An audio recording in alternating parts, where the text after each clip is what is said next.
आज का विषय है ज्ञान की महिमा का बखान, जो गीता में 34वें श्लोक से लेकर 42वें श्लोक तक किया गया है। गीता दर्शन के प्रकरण में हम लोगों ने चौथे अध्याय का कई वीडियो इससे पहले जारी किया है और चौथे अध्याय का यह अंतिम वीडियो, मतलब उपसंहार सहित जो ज्ञान मार्ग है, जिसकी महिमा का बखान श्री कृष्ण अपने मुख से अपने शिष्य अर्जुन को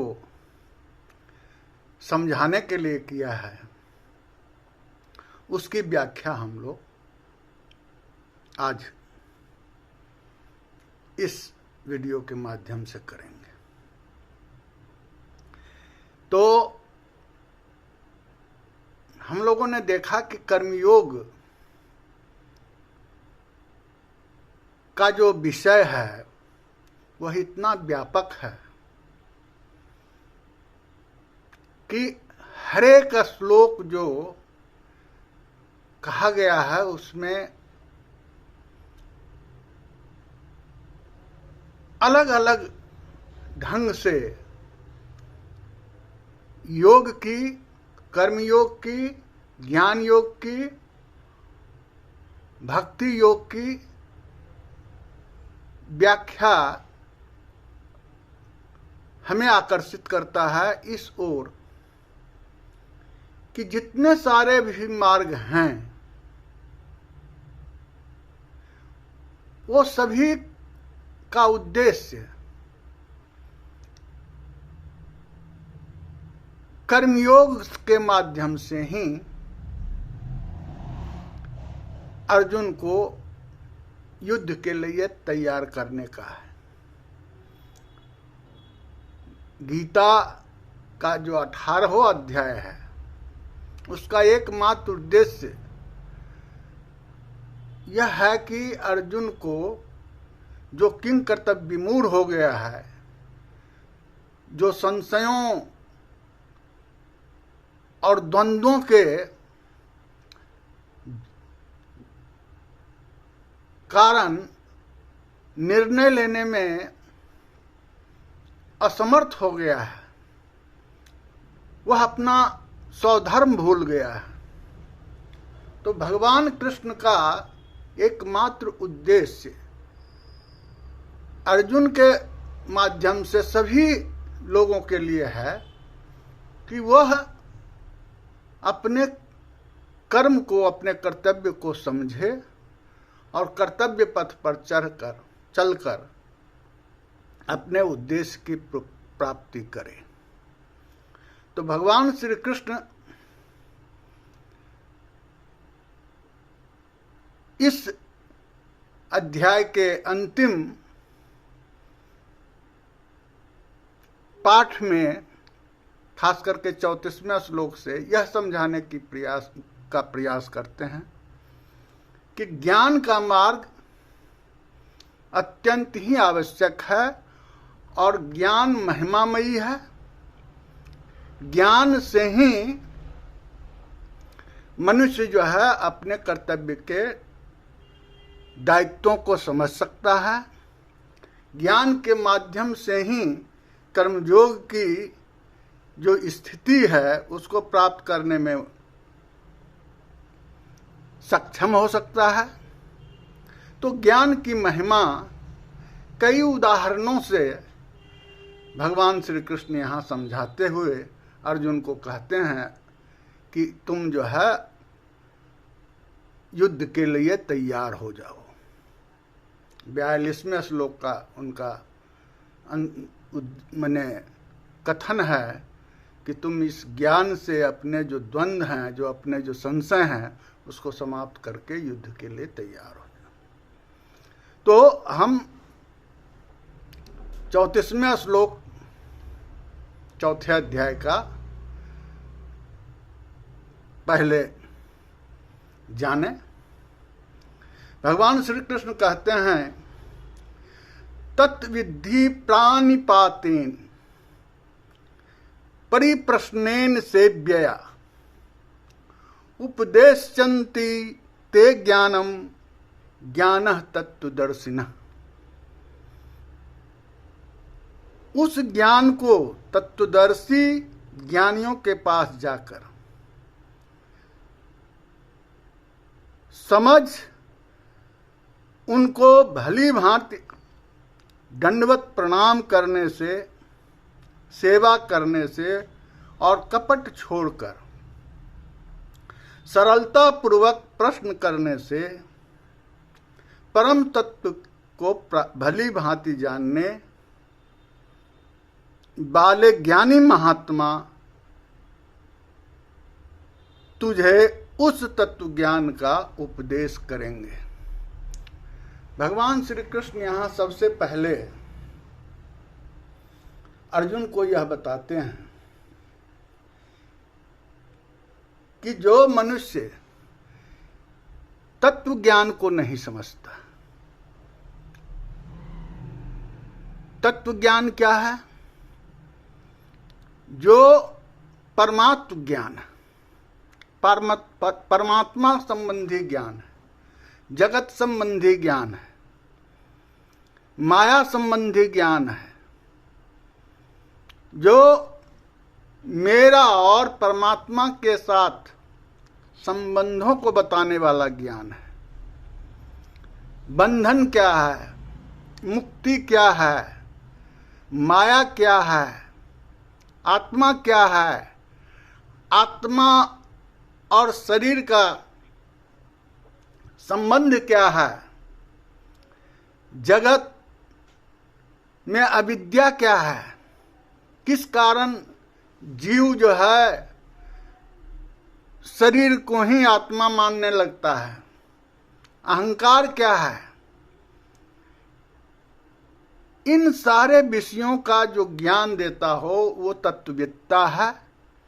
और भगवान यहाँ कहते हैं कि जो तत्व विद्या हासिल करना चाहता है, परमात्म विषयों का ज्ञान हासिल करना चाहता है, उसको पहले प्रतिपातेन होना चाहिए,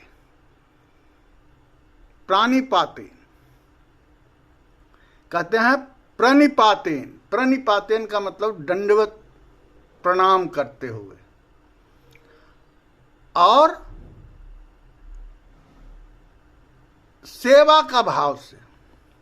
ये देखने की जरूरत है कि जो तत्वदर्शी है, जो ज्ञाता है, तत्ववेत्ता है, वो हमारे किसी व्यवहार से असंतुष्ट न हो, विनम्र भाव से, कुछ जानने के ख्याल से, श्रद्धामयी होकर, श्रद्धावान होकर यदि तत्ववेत्ता के साथ परिप्रश्न करें। परिप्रश्न का मतलब यही, जो परमात्म संबंधी प्रश्न हैं, आत्मा के बारे में, भगवान के बारे में, संसार के बारे में, ब्रह्म के बारे में, जीव के बारे में, माया के बारे में, इन सारे जो परमात्म विषय हैं उसके संबंध में यदि वो सरलता पूर्वक प्रश्न, बिना कपट का, बिना छल का, बिना ये सोचे हुए कि हम परीक्षा ले रहे हैं, इस तरह से सेवा भाव से यदि तत्ववेत्ता के सामने हम ज्ञान हासिल करने जाएं तो निश्चय रूप से वह खुशी पूर्वक तत्व ज्ञान देने के लिए प्रारंभ कर देते हैं। और जो तत्व ज्ञान होता है, उस तत्व ज्ञान से मनुष्य जो है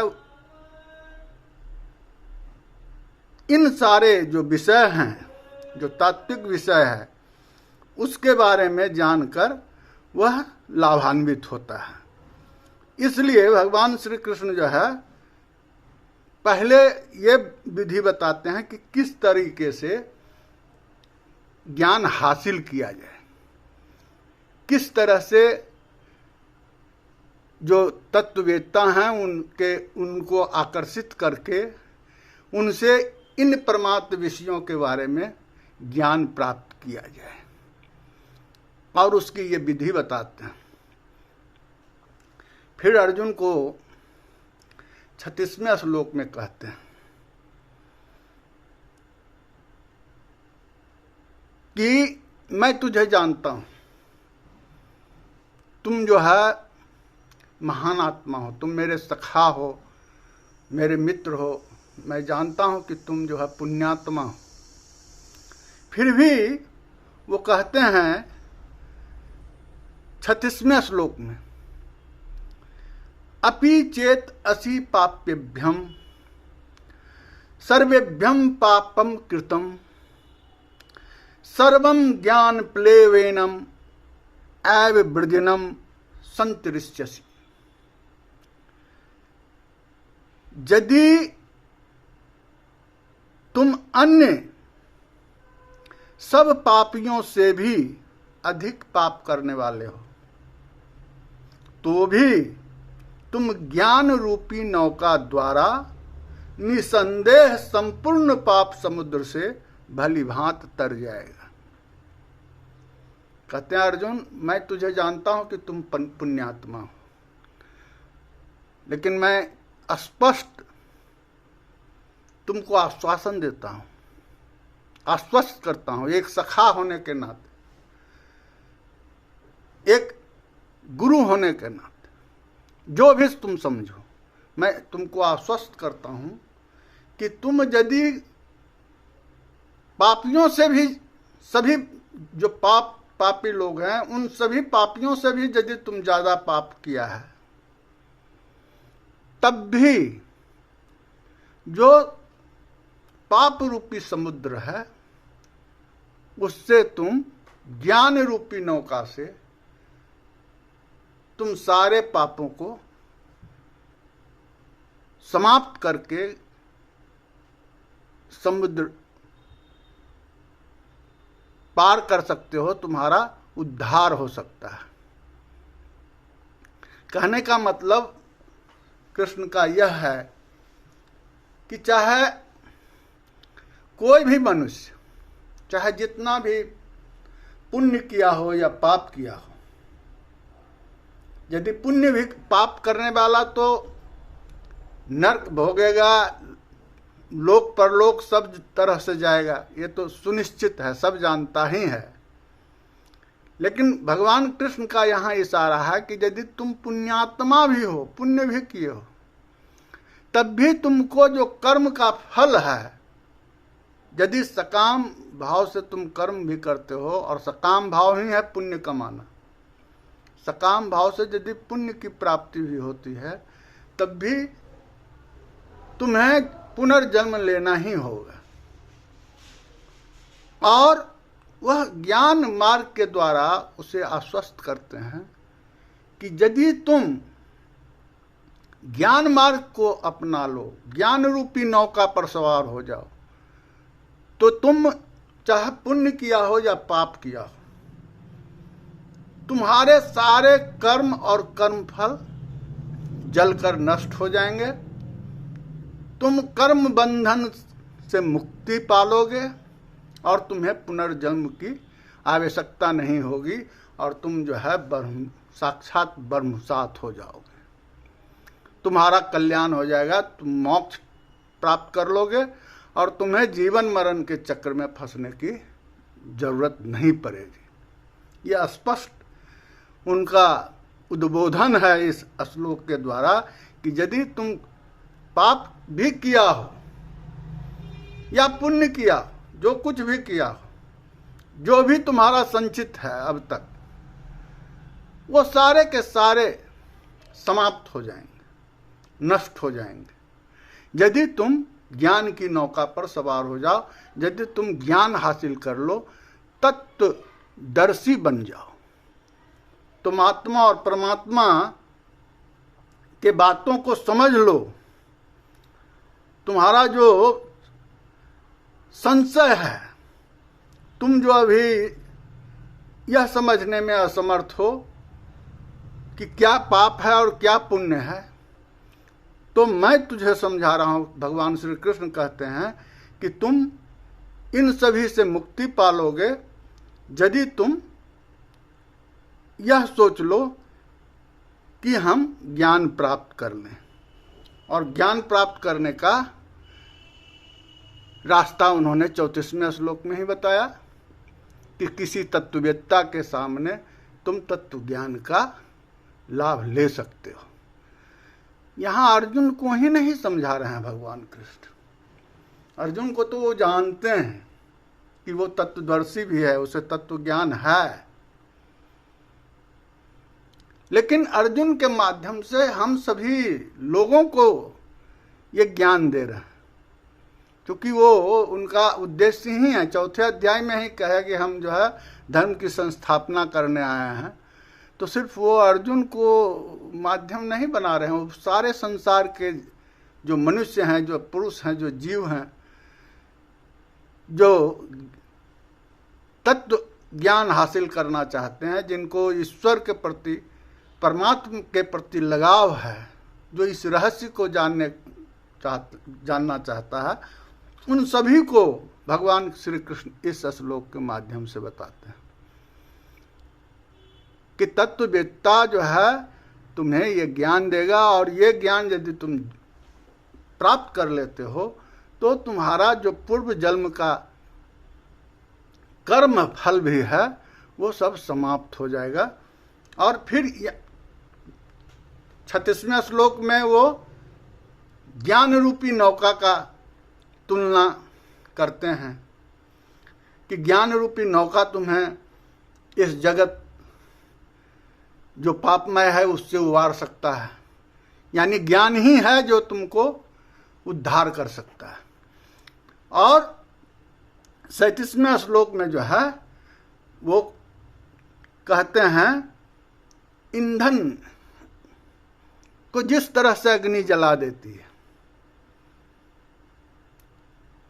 भस्मीभूत कर देती है, उसी तरह से जो है तुम्हारे जो कर्म फल हैं वो सब के सब भस्मीभूत हो जाएंगे यदि तुम ज्ञानाग्नि, ज्ञान रूपी अग्नि को अपने अंदर समाहित कर लो। कहते हैं यथा यधांसी समृद्ध अग्नि भस्मीभूत कुरुते अर्जुन ज्ञानाग्नि सर्व कर्माणि भस्मात् कुरुते तथा। क्योंकि हे अर्जुन, जैसे प्रज्वलित अग्नि ईंधनों को भस्म कर देता है, वैसे ही ज्ञान रूपी अग्नि जो है तुम्हारे समस्त कर्मों एवं उसके फलों को भस्मीभूत कर देगा। यहाँ ज्ञान को अग्नि के समान हमने 19वें श्लोक में, इसी अध्याय के 19 ज्ञानाग्नि दग्धा कर्माणि कहा गया था कि ज्ञान की अग्नि जो है वह जिस तरह से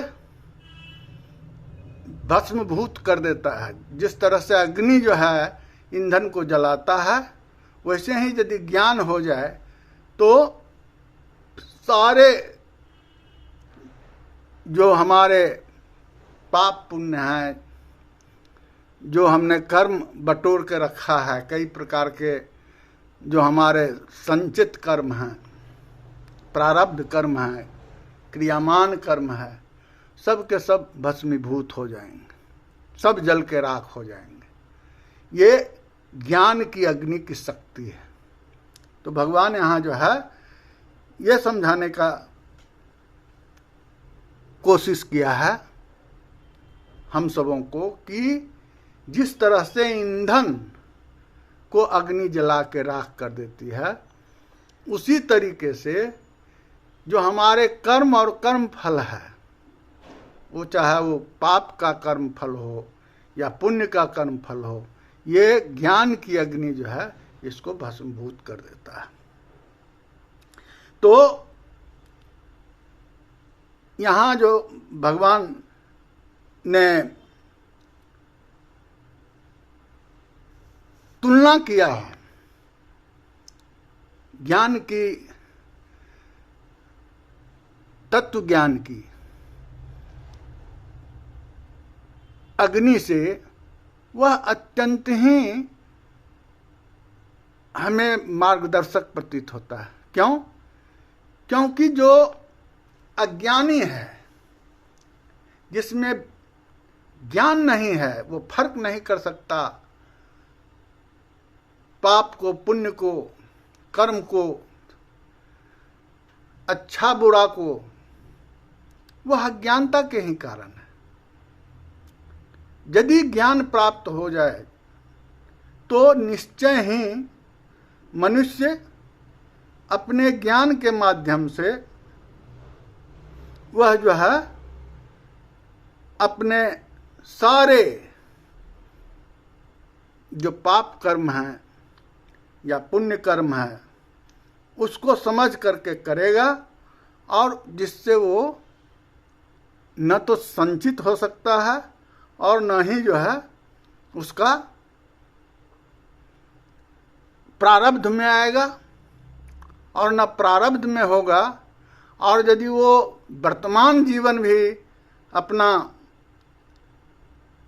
सही ढंग से कर लेता है तो फिर वो जो है निश्चित रूप से वो अपने कर्म फलों के समाप्त होने में सफल हो जाएगा। और यदि कर्म फल उसका समाप्त हो जाए और ये जीवन भी शुद्ध हो जाए तो निश्चय ही वह जो है अपना उद्देश्य हासिल कर सकता है, उसको जो है ज्ञान प्राप्त हो जाएगा। और इस तरह से ज्ञान का बखान करते हुए भगवान श्री कृष्ण 38वें श्लोक में कहते हैं, न ही ज्ञानेन सदृश्यम पवित्रम इह विद्यते तत्व स्वयं योग सम्मिद्ध कालेन आत्मनि विदन्ति। इस लोक में, इस संसार में या इस लोक में ज्ञान के समान पवित्र करने वाला निसंदेह कुछ भी नहीं है। क्योंकि कर्मयोग के द्वारा कितने ही काल से शुद्धाकरण, अंतः शुद्धाकरण, अंतःकरण का शुद्धिपन हुआ मनुष्य जो है, जो अंतःकरण से शुद्ध हुआ मनुष्य है, वह अपने आप ही आत्मा को और ज्ञान को पा लेता है। जैसे ही ज्ञान को पाता है वो आत्मा की अनुभूति कर लेता है, यानी आत्मज्ञान हो जाता है। भगवान कहते हैं कि ज्ञान की ऐसी महिमा है कि यदि ज्ञान हासिल हो जाए तो अंतःकरण की शुद्धता हो जाएगी, और अंतःकरण की शुद्धता होने से आत्मज्ञान हो जाएगा। अब अंतःकरण की शुद्धता ज्ञान से कैसे होता है? पहले अंतःकरण समझा। अंतःकरण मन, चित्त, बुद्धि और अहंकार, ये अंतःकरण है।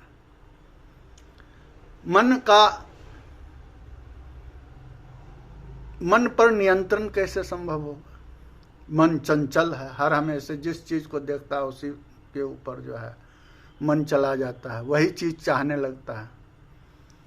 तो इसकी चंचलता तभी समाप्त होगा जब मन को इंद्रियों पर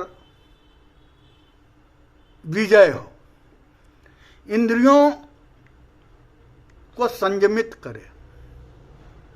यह शक्ति मन को प्राप्त हो कि वह अपने इंद्रिय जो कार्यकलाप हैं, गतिविधियां हैं, उस पर नियंत्रण करने में सफल हो। इंद्रियों को, चूंकि जितने भी सारे ज्ञान के इन्फॉर्मेशंस हैं वो सभी इंद्रियों से मिलते हैं। हम कोई चीज़ कान से सुनते हैं, स्पर्श से महसूस करते हैं, आँख से देखते हैं, तो हमें ज्ञान हासिल, जो हमारी ज्ञान इंद्रियां हैं वो ज्ञान हासिल करती हैं और उसी हमारी कर्म इंद्रियां उसको प्राप्त करने की कोशिश करता है। लेकिन ये सारा मन के आदेश से, कर्म इंद्रियां मन के आदेश से कार्य करता है। तो इंद्रियों चूंकि जिस चीज का चिंतन करते हैं उसी की वासना कामना होती है, और जैसी कामना होती है वैसा कर्म करते हैं। उसके प्रति आसक्ति होती है, आसक्ति से राग द्वेष होता है, नहीं प्राप्त हो तो गुस्सा और क्रोध उत्पन्न होता है, उससे स्मरण शक्ति कमजोर होती है। तो ये सारा जो है इंद्रियों और मन का खेल है। तो जब तक मन पर कंट्रोल नहीं होगा, नियंत्रण नहीं होगा, तब तक अंतःकरण शुद्ध कैसे होगा। सारे सारे लिंक हैं, शरीर के जितनी भी सारे अंग हैं, प्रत्यंग हैं, वो सब जो है हमें एक दूसरे से जोड़ता है, एक दूसरे का सहायक है, एक दूसरे का संरक्षक है। इंद्रियों पर कंट्रोल यदि मन को हो जाए तो उसका विचार जो है कुछ सही हो सकता है, क्योंकि मन के ऊपर बुद्धि है। बुद्धि मन को नियंत्रित करता है। चित्त में जो संस्कार है उसका मन एक हिस्सा है, दूसरा बुद्धि है, तीसरा चित्त है, चौथा अहंकार है। तो इन चारों का निर्णय लेने में इन चारों का योगदान है, और ये निर्णय बुद्धि के द्वारा होता है।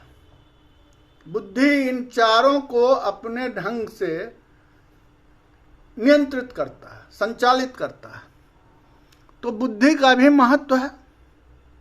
बुद्धि को भी क्या करना है, क्या निर्णय सही है, क्या गलत है, उसमें उसका विवेक काम करता है। विवेक क्या है? विवेक जो है बुद्धि के सामने भी यदि कई प्रकार का द्वंद्व है, संशय है, तो संशयों को भी समाप्त करने का काम जो है करना होगा, तभी बुद्धि एक निर्णय पर अडिग रह सकता है। और इसमें चित्त और अहंकार दोनों का भी योगदान है। चित्त जो है दर्पण है, जितने सारे विषयों का उसने पूर्व में या वर्तमान में अवलोकन किया, जितने पिक्चर्स उसके सामने गुजरे हैं, जितनी आकृति चित्त के अंदर पनपी है, उन सब का प्रभाव जो है निर्णय लेने में होता है, और वो विवेक द्वारा होता है। और अहंकार, जो अहंकारी पुरुष होता है, उसके बुद्धिमान होने के बावजूद भी बहुत सारे ज्ञानी जो है ज्ञान के अहंकार, ज्ञान का भी अहंकार हो जाता है। और यदि ज्ञान का अहंकार हो गया तो उससे बड़ा कोई भी बड़ा अहंकार नहीं हो सकता। ज्ञान का अहंकार सबसे खतरनाक अहंकार है, उस अहंकार से कोई नहीं बच सकता। तो ज्ञान का जो अहंकार है उसको भी बुद्धि नियंत्रित करता है। यदि ये सोचता है कि यह अहंकार हमारे अहित है, हमें ज्ञान प्राप्त करने में रोड़ा अटकाएगा, बंधन का काम करेगा, तो उस अहंकार को वो रोक सकता है। और निश्चित रूप से जो अहंकारी पुरुष होता है, खासकर उसमें जिसमें राजसिक गुण ज़्यादा होगा, वो अहंकारी पुरुष होता है, और वो जो है किसी का नहीं सुनता है अहंकार के सामने। अच्छा बुरा का भाव उसके पास नहीं होता। तो भगवान श्री कृष्ण यहाँ इस श्लोक के माध्यम से कहते हैं कि यदि ज्ञान हासिल कर ले, सही तत्व ज्ञान हो जाए, यदि ये समझ ले कि ये जो है शरीर आत्मा दोनों का अपना अपना विशिष्ट स्थान है। शरीर आत्मा नहीं हो सकती। शरीर में जो है मन है, शरीर में बुद्धि है, शरीर में अहंकार है, शरीर में चित्त है, और इस परिवर्तनशील है ये सब। लेकिन जो आत्मा है, जो हम हैं, जो हमारा स्वरूप है, जो आत्म स्वरूप है, जो ब्रह्म स्वरूप है, जो परमात्मा स्वरूप है, वो शरीर नहीं हो सकता। वो मन और अहंकार और चित्त नहीं हो सकता। लेकिन ज्ञान के द्वारा इसका शुद्धिकरण बिना किए हुए ये समझ नहीं हो सकती है, ये ज्ञान नहीं हो सकता है, आत्मज्ञान हो ही नहीं सकता।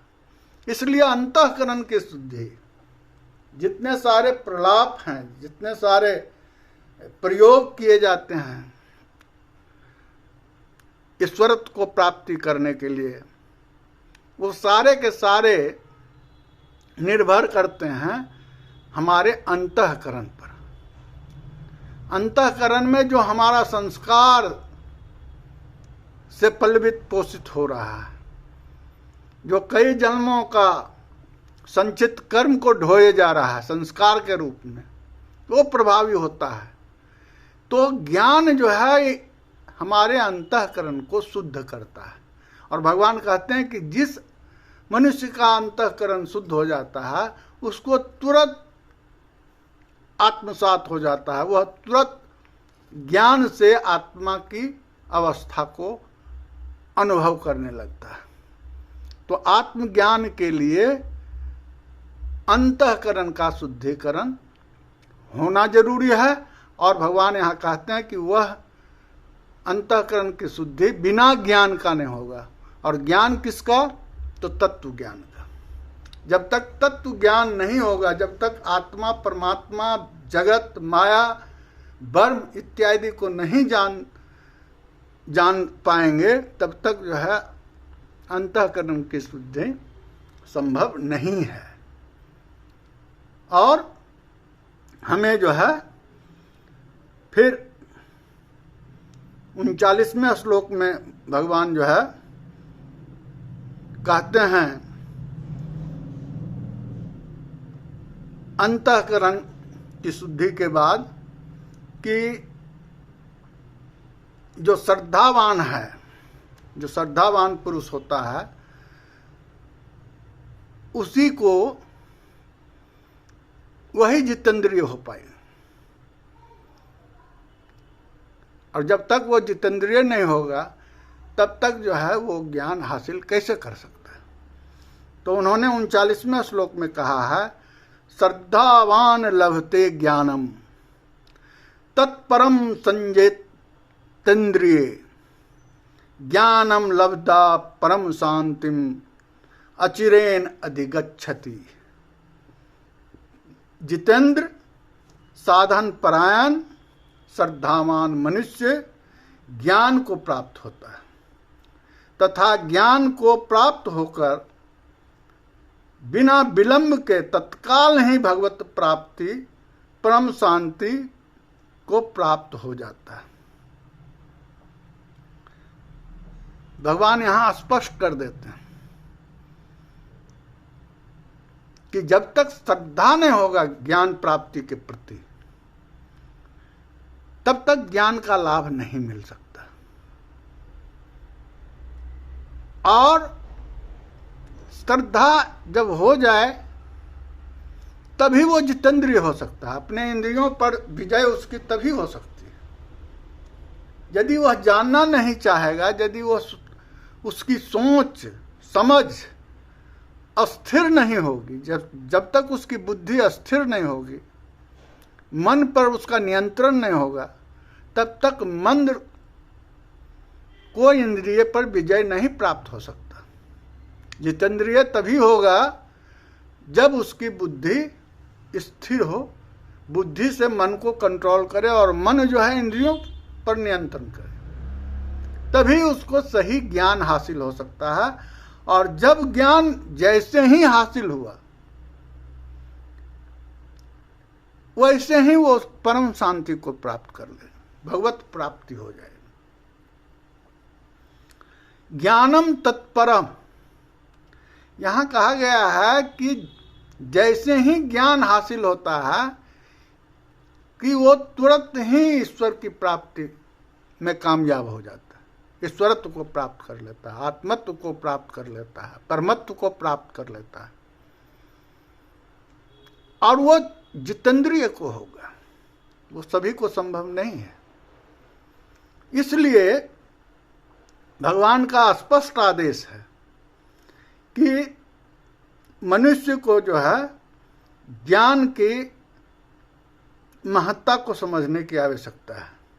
यदि ज्ञान की महत्ता को नहीं समझेगा, ज्ञान के प्रति जो है वो सचेष्ट नहीं होगा, ये नहीं सोचेगा कि ज्ञान ही से सब कुछ संभव है, तब तक वह जो है ईश्वरत्व को प्राप्त नहीं कर सकता, आत्म तत्व को नहीं समझ सकता। फिर 41वें श्लोक में भगवान कहते हैं, योग संन्यस्त कर्माणम ज्ञान सच्छिन्न संशयम आत्मबंतम न कर्माणि निवधन्ति धनंजय। कहते हैं कि हे धनंजय, जिसने कर्मयोग की विधि से समस्त कर्मों का परमात्मा में अर्पण नहीं किया है और जो ज्ञान विवेक द्वारा समस्त संशयों का नाश नहीं कर दिया है, बस में किए हुए अंतःकरण को पुरुष जो कर्म है या उसका जो फल है उसको उससे नहीं बंधता है। जो संन्यस्त कर्मणा, इसमें कहते हैं, इसका ये मतलब नहीं है कि संन्यास योग है, कर्म संन्यास है। यहां भगवान का कर्म योग से संबंध है। संन्यास योग संन्यास कर्मान का मतलब यहां कर्मयोग से, जो कर्मयोग है उसके द्वारा फल को भगवान के प्रति अर्पित करना, ये योग संन्यास कर्मान है। कर्मयोग में यही बताया गया है कि तुम्हें कर्म करने का अधिकार है, कर्मण्येवाधिकारस्ते मां फलेषु कदाचन। और फल जो है, फल पर अधिकार नहीं, फल जो है तुम ईश्वर को अर्पित कर दो। ईश्वर निर्णय करेगा कि तुम्हें क्या चाहिए और कितना चाहिए, और जब जरूरत होगा ईश्वर तुम्हें प्रदान करेगा। तुम फल प्राप्त करो, उस फल के लिए अपना कर्म करो, ऐसा नहीं। तो अर्पण का जो भाव है वो कर्मयोग का सबसे बड़ा सूत्र है, जिसके आधार पर कर्मयोग में सफलता मिल सकती है। जो फल को पकड़ के रखा है, चाहे वो कितना भी कर्म करे, वो कभी भी कर्मयोगी नहीं कहला सकता, क्योंकि फल के पीछे भागने पर जो कर्म फल है उसी के पीछे लगा रहा है, तो वो कर्मयोगी नहीं, वो सकाम कर्मी है, साधारण पुरुष हमारे जैसे। हम काम करें, पुण्य के लिए करें, पाप के लिए करें, अपने लाभ के लिए करें, तो वो हमें जो है बंधन में ही, कर्म बंधन में ही डालेगा, उससे हम मुक्त नहीं हो सकते। तो भगवान कहते हैं कि जो इस विधि को जान गया है वो योग संन्यस्त कर्माणम कहलाएगा। और ज्ञान सच्छिन्न संशय, जिसने अपने ज्ञान से सारे संशयों को दूर कर लिया। संशय क्या? संशय ये कि संसार क्या है, ब्रह्म क्या है, ईश्वर क्या है, आत्मा क्या है, जीव क्या है, जीव का आत्मा से क्या संबंध है, आत्मा को ब्रह्म से क्या संबंध है, संसार और ब्रह्म का क्या संबंध है, क्या पाप है क्या पुण्य है, क्या अच्छा है क्या बुरा है, क्या सत्य है क्या असत्य है, क्या नित्य है क्या अनित्य है। ये सारे विषय जो द्वंद्व हैं, द्वंद्वातीत, ये सारे द्वंद्व को समाप्त करने का जो साधन है वो कर्मयोग है। भगवान श्री कृष्ण यहाँ यही कहते हैं कि यदि कर्मयोगी होगा तो उनके अंदर निश्चय रूप से जो संशय है वो समाप्त हो जाएगा। तो अर्जुन को यहाँ हिदायत करते हैं कि तुम अर्जुन संशय में हो, तुम्हें पाप पुण्य दिखाई पड़ता है, हिंसा दिखाई पड़ता है, युद्ध के मैदान में खड़े हो, सौधर्मी हो तुम, छात्र हो, क्षत्रिय हो, तुम्हारा युद्ध करने का कर्तव्य है, और तुम जो है ये लौकिक जो सांसारिक चीज है, तुम अपने गुरु को देख लिए, तुम अपने पितामह को देख लिए, सगा संबंधी को देख लिए और मोहित हो गए, संशय में आ गए।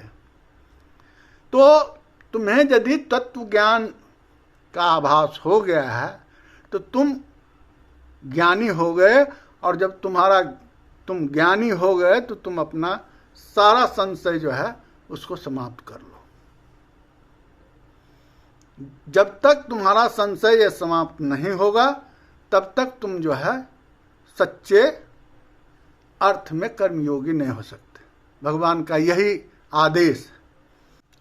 इस तरह 42वें श्लोक में भगवान कहते हैं, तस्मात् अज्ञान संभूतः हृदयस्थं ज्ञानसिना आत्मन छित्त्वा एनं संशयं योग अत्तिष्ठ उत्तिष्ठ भारत। इसलिए हे भारतवंशी अर्जुन, हृदय में स्थित इस अज्ञान जनित अपने संशय को विवेक ज्ञान रूपी तलवार से छेदन करके समत्वम कर्मयोग में स्थित हो जा और युद्ध के लिए खड़ा हो जा। भगवान श्री कृष्ण जो है यहाँ फिर ज्ञान को कहते हैं कि जो विवेक रूपी शस्त्र है, तलवार, ज्ञान रूपी तलवार से जो तुम्हारा जो संशय है उसको समाप्त करो, काट दो और युद्ध के लिए तैयार हो जाओ। यानी जो अज्ञान संभूतम है वो क्या है? अज्ञानता के कारण जो है हम आत्म तत्व को और जो अनात्म तत्व है उसको सही ढंग से नहीं समझ पाते, उसके स्वरूप में हम नहीं समझ पाते। तो जो अविवेक है उस अविवेक को समाप्त करने का ज्ञान ही एक विषय है जो संभव कर सकता है। यानी ज्ञान रूपी तलवार से जो संशय रूपी अविवेक, अज्ञान हमारे अंदर है उसको हम मार करके समाप्त कर सकते हैं। यदि हम ज्ञान रूपी अस्त्र को, तलवार को प्रयोग न करें तो जो संशय है हमारे अंतःकरण में वो समाप्त नहीं होगा। और भगवान का यहाँ स्पष्ट आदेश है कि संशय को दूर करने के लिए ज्ञान ही एक आधार है। तत्व ज्ञान जानो और उसको कर्मयोग में इस्तेमाल करो, और कर्मयोग के माध्यम से ही तुम जो है फतह हासिल कर सकते हो, तुम मोक्ष को प्राप्त कर सकते हो। यही सबसे सुगम रास्ता है। तो चौथे अध्याय का जो ज्ञान का विषय भगवान ने बताया है, उसको हम अब यहीं समाप्त करेंगे, फिर अगले विषय अगले वीडियो में देखेंगे, लेकिन एक कहानी के साथ, जो अष्टावक्र की कहानी आप लोग शायद जानते होंगे, फिर भी मैं समझता हूँ कि जो ये अंतिम जो चौथे अध्याय का प्रकरण है ज्ञान, उसके लिए ये उपयुक्त होगा। अष्टावक्र 8 अंगों से टेढ़े थे। काहोक उनके पिता थे, वो भी पंडित थे। उस समय राजा जनक के दरबार में जो है एक बंदी नामक आचार्य थे, जो तत्वज्ञाता थे, तत्वविद्ता थे। उनके समान जो है कोई तत्वदर्शी नहीं था। तो जनक जो स्वयं कर्मयोगी थे और राजा भी थे, तो अपने राजमहल में बंदी को आश्रय दिए हुए थे। और एक योजना बनी थी शास्त्रार्थ की। उस समय उस युग में शास्त्रों के ऊपर तर्क वितर्क, बहस, आदान प्रदान हुआ करता था। तो एक प्रतियोगी शास्त्रार्थ शुरू हुआ था और उसमें बंदी उसको ऑर्गेनाइज करते थे। सभा बैठती थी और वाद विवाद होता था। तो जनक उसके अध्यक्षता करते थे, चूंकि राजा थे। तो शर्त एक ये था कि जो वाद विवाद में हार जाएगा, तत्व ज्ञान के बाद विवाद में, उनको जो है जल समाधि लेना पड़ेगा और उनकी मृत्यु हो जाएगी। उसमें अष्टावक्र के पिता भी शहीद हो गए थे बेचारे। वो भी वाद विवाद प्रतियोगिता में भाग लेने आए थे शास्त्रार्थ करने बंदी के साथ, और जब वो सिद्ध नहीं हुए, असफल हो गए, तो उनको भी जल समाधि के माध्यम से मृत्यु का दंड भुगतना पड़ा। 12 साल की उम्र में अष्टावक्र को यह ज्ञान हुआ और वो एक अपने सहयोगी के साथ किसी तरह से राजभवन पहुंच गया।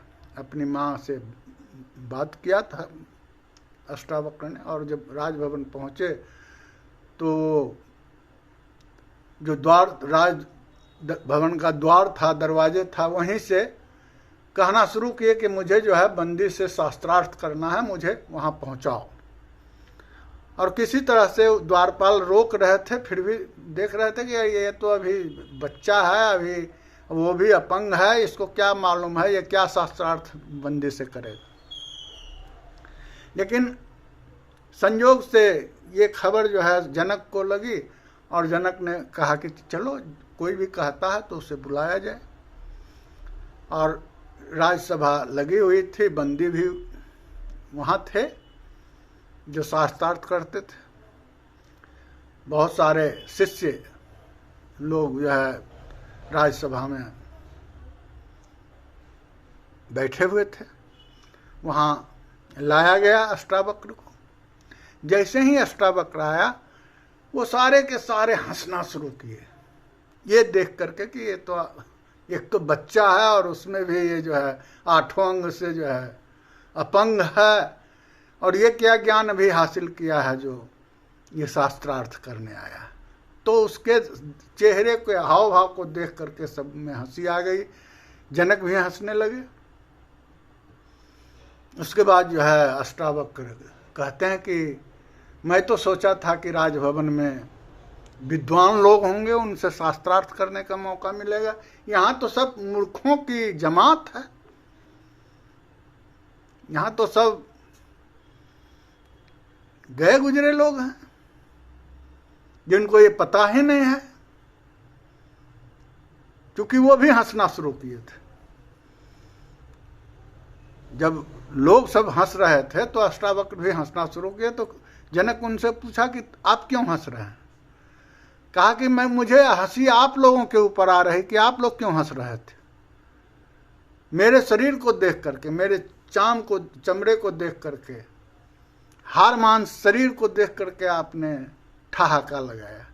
तो मुझे लगा कि जो जिनको ये भी पता नहीं है कि हार मांस का शरीर क्या है, वो क्या शास्त्रार्थ करेंगे। कहाँ है बंदी, मुझे उससे शास्त्रार्थ कराइए। फिर शास्त्रार्थ होने लगा।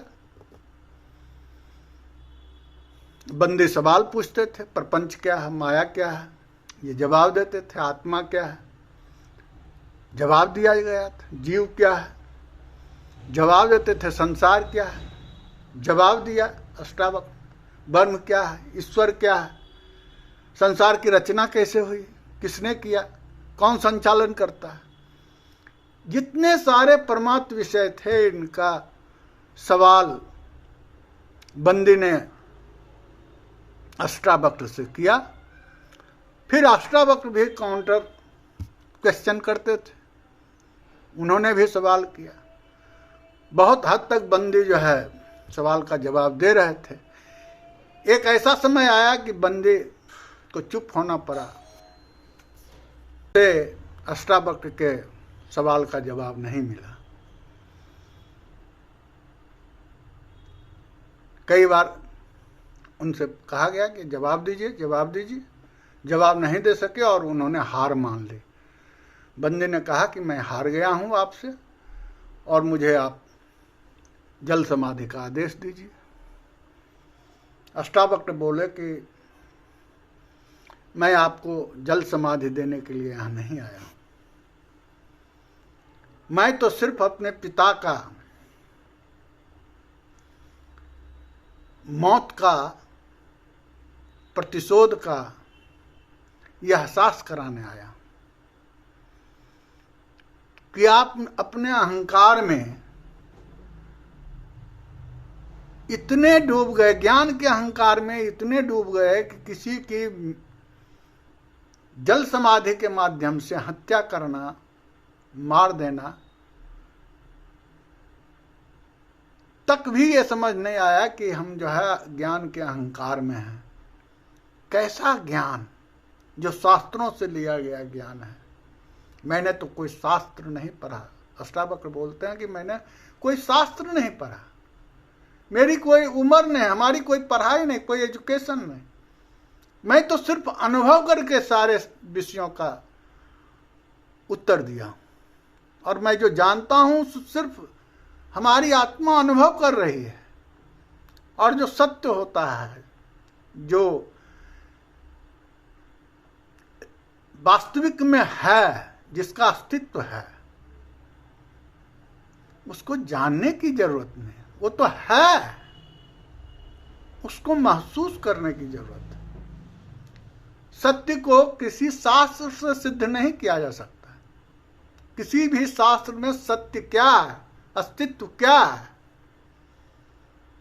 यह नहीं सिद्ध किया जा सकता, क्योंकि शास्त्र भी एक अस्तित्व है। जो है वो क्या सिद्ध करेगा, वो तो है। तो अष्टावक्र कहते हैं कि जो चीज है उसका अनुभूत करना है,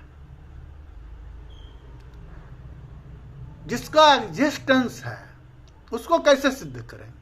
वो तो है, जो सिद्ध करने वाला है उसका भी अस्तित्व है, जो सिद्ध कराने वाला है उसका भी अस्तित्व है, जो इसका परिमापन करने वाला है, जो इसका परिमार्जन करने वाला है, उसका भी अस्तित्व है। तो जिस जिस चीज का अस्तित्व है वह चीज कैसे अपने आप को सिद्ध करे, तो यह सिद्ध करें, शास्त्र सम्मत, शास्त्र की आवश्यकता नहीं। और जो नहीं है उसको कोई भी सिद्ध कर सकता। नास्तो बुद्धते कहा गया है गीता में, नास्तो विद्यते भावो ना भावो विद्यते सत। जिस चीज की सत्ता है उसकी तो है ही, और जिसकी नहीं है वो उसकी हो ही नहीं सकती, सिद्ध ही नहीं हो सकता। तो जिसका अस्तित्व है, इसलिए ब्रह्म को दो तरीके से जानने का तरीका है। एक तो यह कि यह ब्रह्म नहीं है, नकारात्मक भाव से ये समझो कि ये ब्रह्म नहीं, शरीर ब्रह्म नहीं है, ये संसार ब्रह्म नहीं है, ये जो दृश्य है, जगत है, ये सारा ब्रह्म नहीं है। तो नहीं है एक माध्यम ये है जानने का, और दूसरा जो है, जो जिसका अस्तित्व है, वो तो ऑलरेडी है। वो तो जो बोल रहा है वो भी, डेकार्ट एक फिलोसफर था जो कहता था there is nothing, there is nothing. फिर उसने ये देखा कि देयर इज समथिंग, क्योंकि वो जो लिख रहा है किताब में कि देयर इज नथिंग, तो उसने देखा कि देयर इज समथिंग। टेबल है, कलम है, लिखने वाला है, तो कोई है, क्योंकि कोई यह है इसलिए वह है। लिखने वाला है तो आखिर कोई है, अस्तित्व है उसकी, तो नथिंग क्या हुआ? There is something. तो इस तरीके से जो चीज है उसकी सत्ता को कोई नकार नहीं सकता, और जो नहीं है उसकी सत्ता स्थापित भी नहीं हो सकती। आत्मा है, इसको सिद्ध करने की बात नहीं है, ये तो है, इसको महसूस करने की बात है, इसको समझने की बात है, इसको जानने की बात है। इसीलिए अहम ब्रह्मास्मि, प्रज्ञानम ब्रह्मम, तत्वमसि, ये सारे जो उपनिषदों में वाक्य हैं वो स्वयं सिद्ध है, और उसको सिद्ध करने के लिए उपन्यास में शास्त्रों का सहारा अवश्य लिया है। लेकिन शास्त्रों से कोई चीज जो आध्यात्म है वो सिद्ध नहीं हो सकता। ये ज्ञान मार्ग का जो है निष्कर्ष है। तो फिर हम लोग अगले विषय को अगले वीडियो में लेंगे। आपने सुना, इसके लिए धन्यवाद।